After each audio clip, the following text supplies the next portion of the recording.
A brand new champion called the Goblin Stein is coming to Clash Royale. When you play the Goblin Stein, it will summon 2 units. The first unit is the Monster. This is a very tanky unit. It will only go after buildings and it does very low damage. I like to think about this monster like an ice golem. It works in a very similar way. Its main purpose is to be a tank and protect your Goblin Stein. We then have the second unit, the Goblin Stein himself. This is a ranged attacker. He can hit ground and air, he will go after any target, and whenever he hits a target, it will actually stun the target. This is important to know because it means he can reset Inferno Dragons, Sparkies, Inferno Towers, and a lot more troops. On top of that, he can also make the tower retarget. Now, individually, these troops I would say are very average, but what makes this card overpowered is that 2 elixir ability, the Lightning Link. When you hit this ability, it will create an electric link going from the Goblin Stein to the monster. This electric link will last for 5 seconds and it will do massive damage to any troops nearby.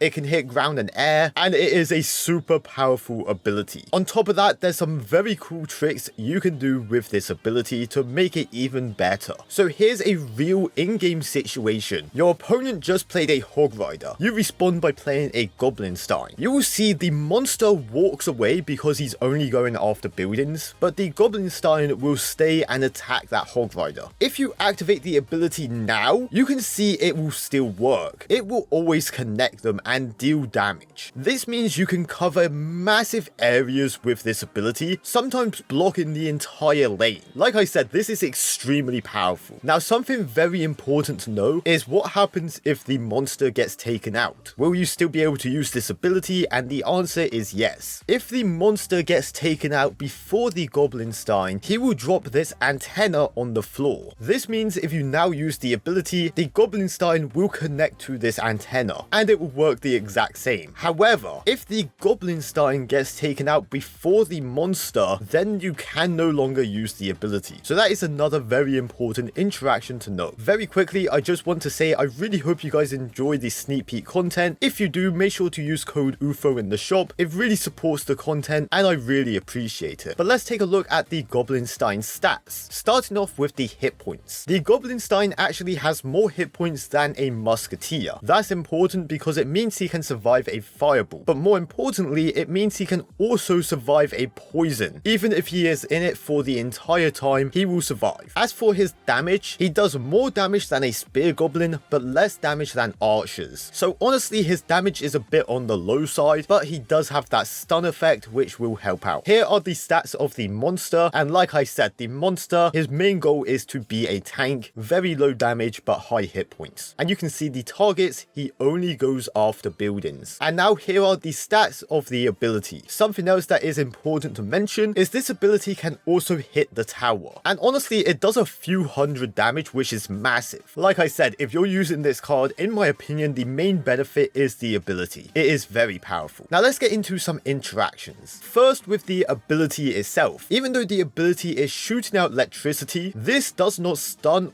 or reset targets. So if there's an Inferno Dragon on your monster, the ability will not save him. The Inferno Dragon will still heat up and take out the monster. That's important to know. Normally when you see electricity, that means stun, but this card is different. Another interaction which is very important to know is when you place down the Goblin Stein, you can see he's actually a bit off-centered from the monster. If you play him on the right side, the Goblin Stein is on the left. If you play him on the left side, the Goblin Stein is on the right. The reason why this is relevant and important is because it means you can split them behind the King Tower and they will go different directions. You can see in this situation, the Goblin Stein goes down the right lane and the monster goes down the left. You might be thinking to yourself, OOfro, why would I ever do that? And the reason why is because of that ability. Like I said, no matter the distance between these 2 troops, the ability will always link them. And you can see in this situation, it will go across the entire map. Any troops in inside the area will get damaged, which is insane. You are blocking off a massive area there. Another thing to mention is even though the monster will only go after buildings, if you place a cannon in the middle, it will not go for that cannon. The monster's sight range is shorter than normal, so you have to adjust your placement if you want to attract the monster. Another very important interaction to know is against a monk. A monk's ability can reflect the Goblin Stein's projectiles, making it hit your own Goblin Stein. However, the monk ability cannot reflect the Goblin Stein's ability. He will get his damage reduction, but it will not reflect. So what do I think about this card? I would say it's slightly above average. Like I said, the monster and the Goblin Stein themselves aren't anything too special. They are very average cards. But what makes this card overpowered is that ability. More sneak peeks are on the way, so make sure you subscribe to stay up to date.